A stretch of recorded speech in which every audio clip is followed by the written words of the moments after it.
East-West Rail is one small step closer to becoming a reality, as the consultation phase has now ended. A lot now depends on the Development Consent Order, or DCO, being granted, and funding agreed. But much of the discussion is now over, and the overall proposals will largely be set in stone over the next 12 months or so. This means that a new railway will be constructed between Bedford and Cambridge, based on the alignment set out in 2024, and then again within the final consultation. Whether or not there will be any meaningful changes to the proposals as set out within the most recent consultation is unknown, although I think it's unlikely that EWR Co will decide to make any meaningful changes at this point.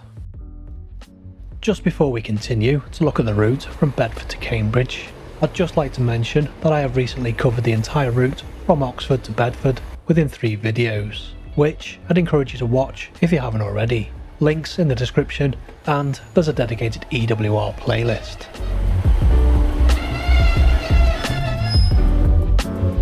As many of you know by now, East-West Rail will be formed by combining an existing railway that will be upgraded, a railway which reopened recently between Bicester and Bletchley, and by constructing a new railway between Bedford and Cambridge.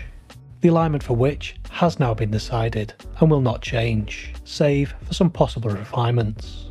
This means that any discussions about using the Varsity line are now moot. We'll start our journey at Bedford St John's, as it didn't feature in the previous Marston Vale line video. This station is being rebuilt in a new location so that the line approaching Bedford can be realigned, which in turn will allow for the line speed to be increased. The new station will be situated closer to the hospital and will therefore improve access. It will, however, be built on what is currently a car park, which will necessitate the construction of a new multi-storey car park to mitigate the loss of hospital parking.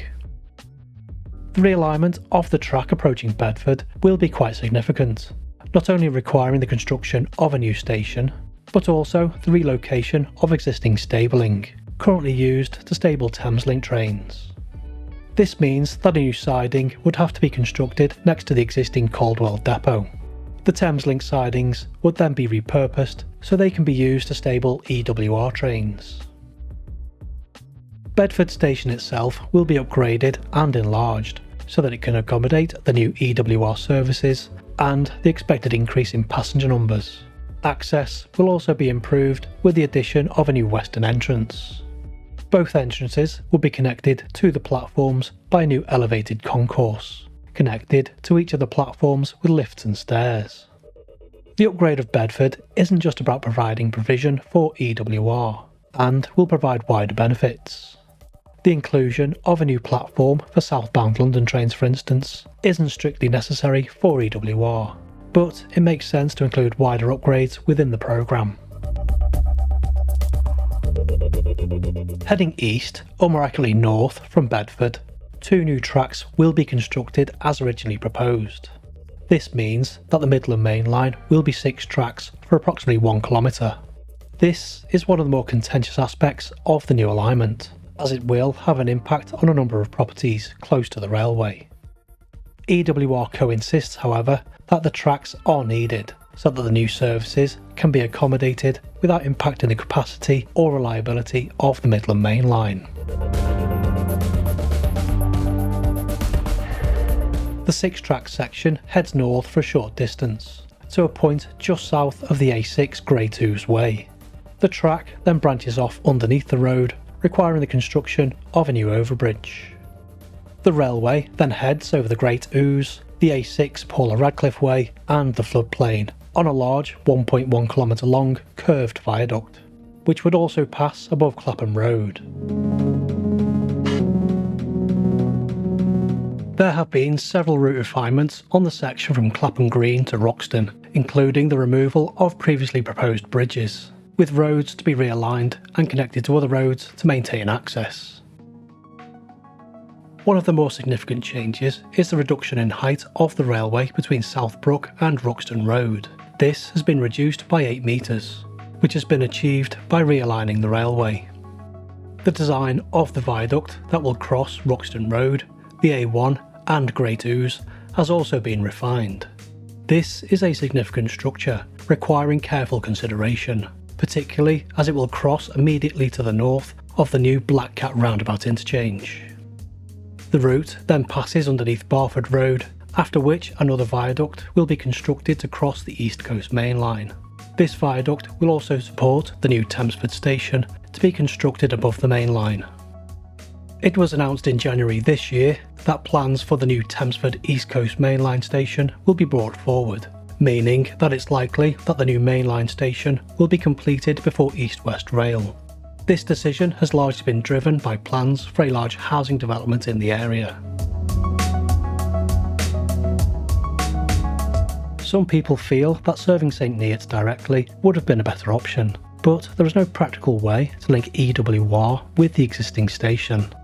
The route also follows the new A4 to 8 alignment very closely, and therefore won't be as disruptive.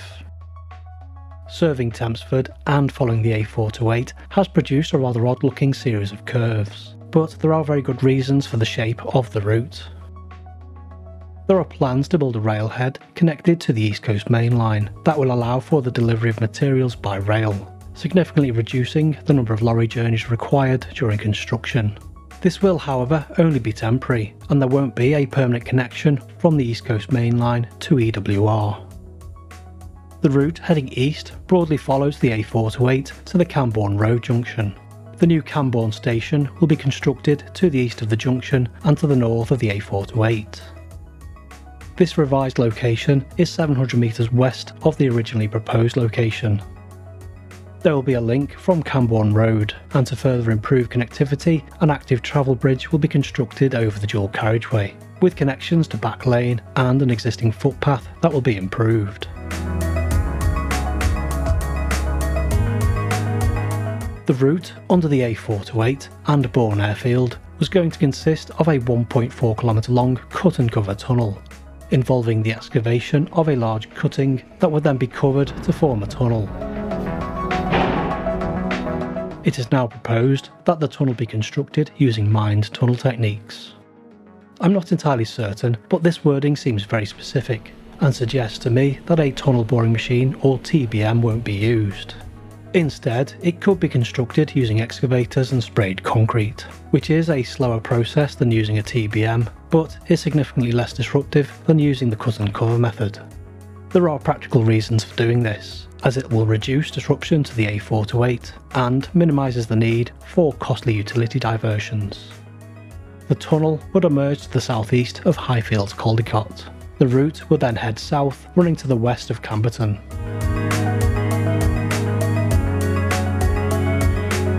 A second tunnel would be constructed underneath Chapel Hill. Since the last consultation, this tunnel has been lengthened from 700 metres to 940 metres. The need for this tunnel should be fairly obvious, due to the landscape. I couldn't see any reference to the construction method, but I'm fairly certain that a mined tunnel was stated within the previous consultation. At 1.4 km and 940 metres respectively, the two tunnels would be relatively long for tunnels constructed using mined techniques, although the preferred method will depend on several factors, including ground conditions. The route from Chapel Hill continues in a southeasterly direction to the existing Cambridge line. Here, a new grade separated or flying junction will be constructed to join the two lines.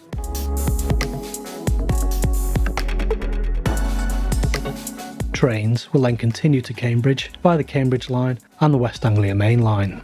To accommodate the new services, the main line would have to be widened from 2 to 4 tracks, from Shepworth Junction to Cambridge. EWR trains would call at the new Cambridge South Station, which should now be open. Cambridge Station will be upgraded to increase capacity. To do this, platforms 7 and 8 will be extended, and a new platform 9 will be constructed. And to further improve access for passengers, a new entrance on Clifton Road is proposed. 2 new accessible overbridges will also be constructed. The proposal to build a new turnback to the north of Cambridge has been further refined. This will see the construction of a new Cambridge East station on the branch that runs towards Cherry Hinton. This station will be located close to the airport, which is set to close by 2029. The site has, however, already been earmarked for development, and therefore the station will be ideally placed to serve any new developments in the area. I'll likely be releasing a further final video covering electrification and any other questions you may have, so make sure you subscribe so you don't miss it. And if you found this video informative, then please don't forget to give it a like, as it helps my content to get noticed.